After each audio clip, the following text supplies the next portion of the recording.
Hello everyone, myself Kanagraj, working as assistant professor in Department of Commerce with Professional Accounting, Dr. NGP Art and Science College, Coimbatore. We are going to see the subject Income Tax Law and Practice in the topic Introduction to Income Tax and Residential Status.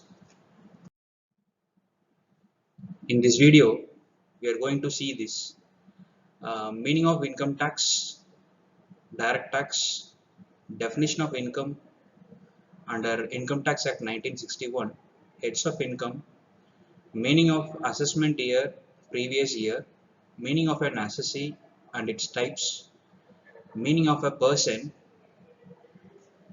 assessment of residential status.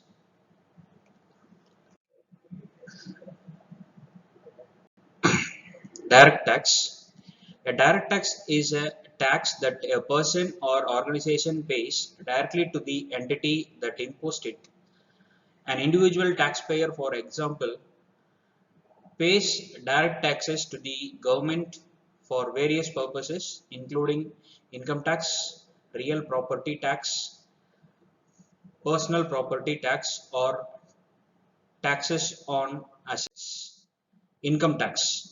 The Income Tax Act 1961 is the charging the statute of income tax in India. It provides for levy, administration, collection, and recovery of income tax. The Government of India brought a draft statute called Direct Tax Code intended to replace the Income Tax Act 1961. Definition of income under Income Tax Act 1961 and Section 2, subsection 24. Income includes profits and gains, dividend, voluntary contribution received by a trust, voluntary contribution received by a trust or include in the definition of income. Yes, such contribution received by the following types of trust, funds, associations, bodies, etc. are included in the income of such bodies. Contributions received by a trust created wholly or partly for the charitable or religious purpose. Contribution received by a scientific research association. Contribution received by a fund or institution set up for charitable purpose and notified under section 10 subsection 23C class 4 and 5. Contribution received by any university or other educational institutions, hospital referred in section 10 subsection 23C. The value of any perquisite or profit in lieu of salary taxable under the section 17 subsection 2 class 3. Perquisite mean non-monetary benefit. Profit in lieu of salary like gratuity, leave encashment. Any special allowance or benefit other than perquisite included in the subclause 3 specifically granted to the assessee to meet expenses wholly, necessarily and exclusively for the performance of the duties of an office or employment of profit. Any allowances granted to assessee either to meet his personal expenses at the place where the duties of his office or employment of profit are ordinarily performed by him or at place where he ordinarily resides or to compensate him for the increased cost of living. Value of benefit or amenity, whether convertible into money or not, obtained by a representative assessee or by any person on whose behalf such benefit is received by representative assessee and sum paid by representative assessee in respect of any obligation which had for such payment would have been payable by the person on whose behalf of representative assessees for the payments. The value of any benefits or perquisites, whether convertible into money or not, obtained from a company either by a director or by a person who has substantial interest in the company, or by a relative of a director of such person, and any sum paid by such company in respect of any obligation, but for which such payment would have been payable by the director or other person aforesaid. Any sum, whether received or receivable in cash or in kind, under an agreement for not carrying out any activity in relation to any business, or not sharing any know-how, patent, copyright, trademark, license, franchise, or any other businesses or commercial right of similar nature, or information or technique likely to assist in the manufacture or processing of goods or a provision of service. Any winnings from lotteries, crossword puzzles, races, including horse races, card games, and other games of any sort, or from gambling or betting of any form or nature whatsoever, any sum received under a keyman insurance policy, including the sum allocated by way of bonus on such person. These are all the contents which including for the incomes. Next, heads of income classification under the Income Tax Act 1961. First one, income from salary. Second one, income from house property. Third one, income from profit and gain of business or profession. Fourth one, income from capital gains. Fifth one, income from other sources. So income from salary means that any such amount received by the employee from the employer, and income from house property,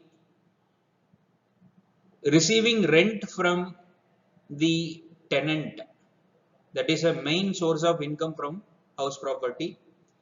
Income from profits and gain of business or profession. If you are doing a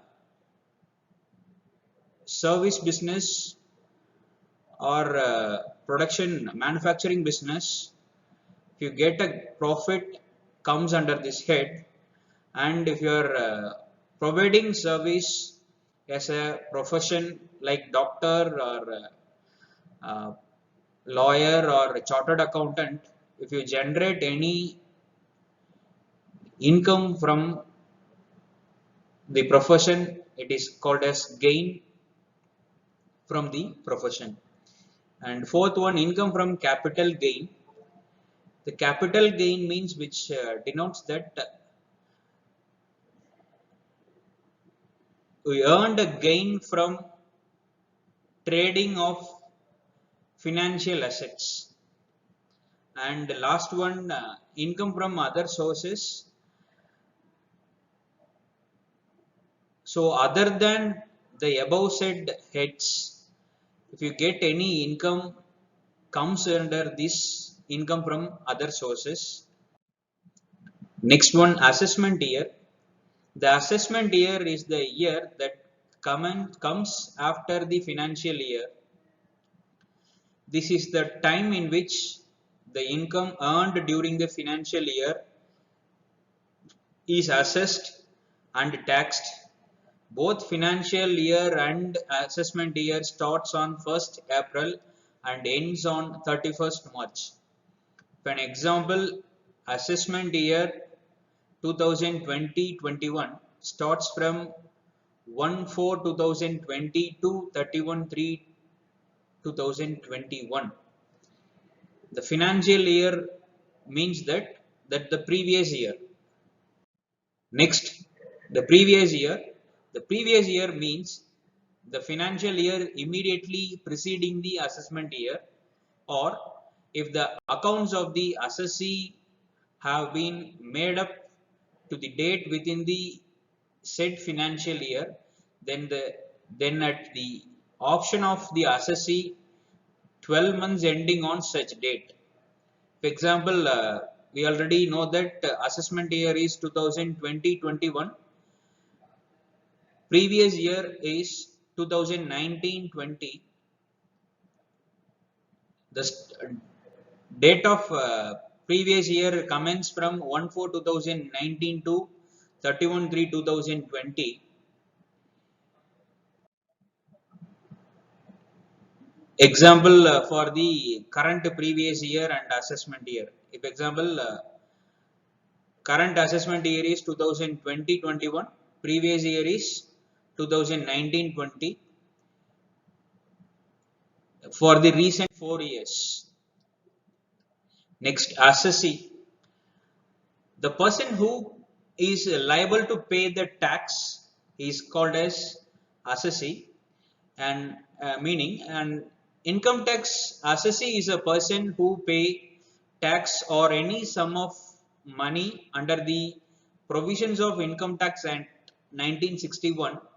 The term assessee covers everyone who has been assessed for his income, the income of another person for which he is assessable, or the profit or loss he has sustained. Types of assessee. First one, normal assessee. Second one, representative assessee. Third one, deemed assessee. Fourth one, assessee in default. Normal assessee is an individual who is liable to pay taxes from the income earned by him for a particular financial year. Each and every individual who has paid taxes in preceding years against the income earned or loss incurred by him is liable to make the payment to the government in the form of tax.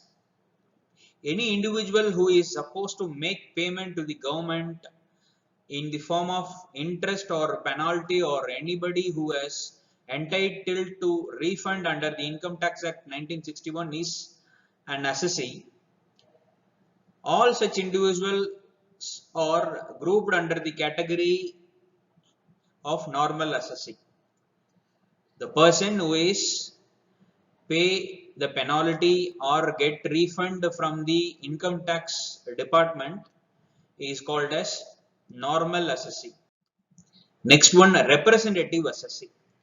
An individual is liable to pay taxes for income or losses incurred not only by him but also for income or losses incurred by the third party. That third party may be an individual is known as representative assessee. Basically, he acts as a representative for people who themselves are not in a position to file and pay their taxes themselves. Generally, the people who need representatives are non-residents, minors, or lunatics, and the people representing them are either their agents or guardians. Such people are deemed to be a representative assessee. Next, deemed assessee. Deemed assessee is an individual who is put in a position to pay taxes for some other person by the legal authorities. Example, the executors of legal heirs of the property of deceased person who in return has passed in his property to the executor is treated as deemed assessee. The guardian of minor, lunatic. Next, the eldest son or any other legal heir of deceased individual who has expired without writing his will is treated as deemed assessee. The agent of a non-resident Indian is treated as a deemed assessee. And last types of assessee, assessee in default. Assessee in default is an individual who has failed to submit his legal duty of paying tax to the government. An employer is deemed to be an assessee in default if he fails to submit the TDS deducted by the government. An employer is supposed to disperse salary to his employees after deducting TDS from their salary and submit the same to the government. However, if he fails to do so, then he is treated as an assessee in default. Next, person. The term person is defined under section 2 subsection 31 of Income Tax Act 1961. The 7 categories covered under the term person, this means an individual. The individual may be a salaried person or a sole proprietor or a profession, a teacher or doctor. Next, Hindu undivided family. Next, a company, example LG Private Limited, Infosys Limited. Firm, a partnership firm, and an association of persons or body of individual without even without registration. Next, local authority. The local authority may be a panchayat or municipal corporation. Example in this Jaipur Development Authority. And last one, artificial judicial person. Example Madras University, Reserve Banks of India. It is an represented person, artificial judicial person. Next heading, residential status. Residential status is a term coined under Income Tax Act 1961 and has nothing to do with nationality of a person. An Indian who is a citizen of India can be a non-resident for the income tax purpose, whereas sometimes an American citizen can be a resident for the income tax purpose in India. A residential status of a person depends on territorial connection of a person within this country. Example, how many days he has stayed in India. How many days he has stayed in India. Next, the residential status of different types of a person is determined differently. Similarly, the residential status of the assessee is to be determined each year with the reference of the previous year, which the reference of the previous year means 2019-20. The residential status of the assessee may change from the year to year. So there are two types of condition, which is basic condition and additional condition. Basic condition under section 6 subsection 1 class 6A. Whether the assessee he or she is in India for a period of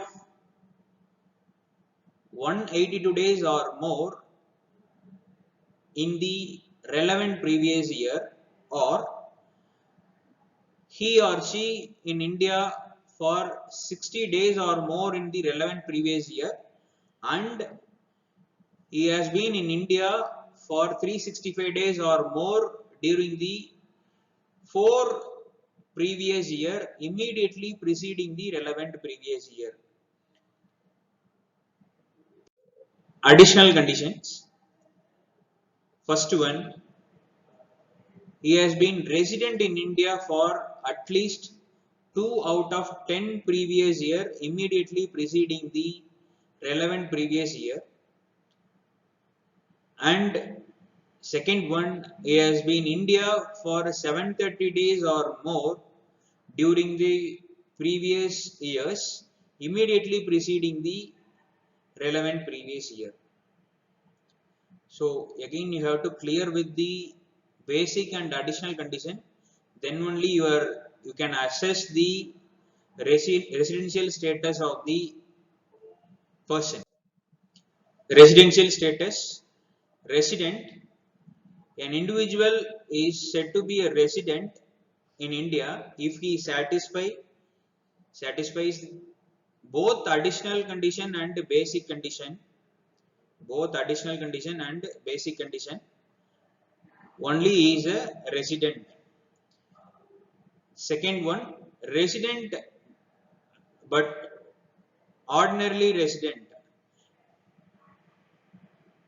An individual is said to be a resident and ordinarily resident in India if he satisfy basic condition alone. Next, non-resident. An individual does not satisfy any one of the condition, he is called as non-resident.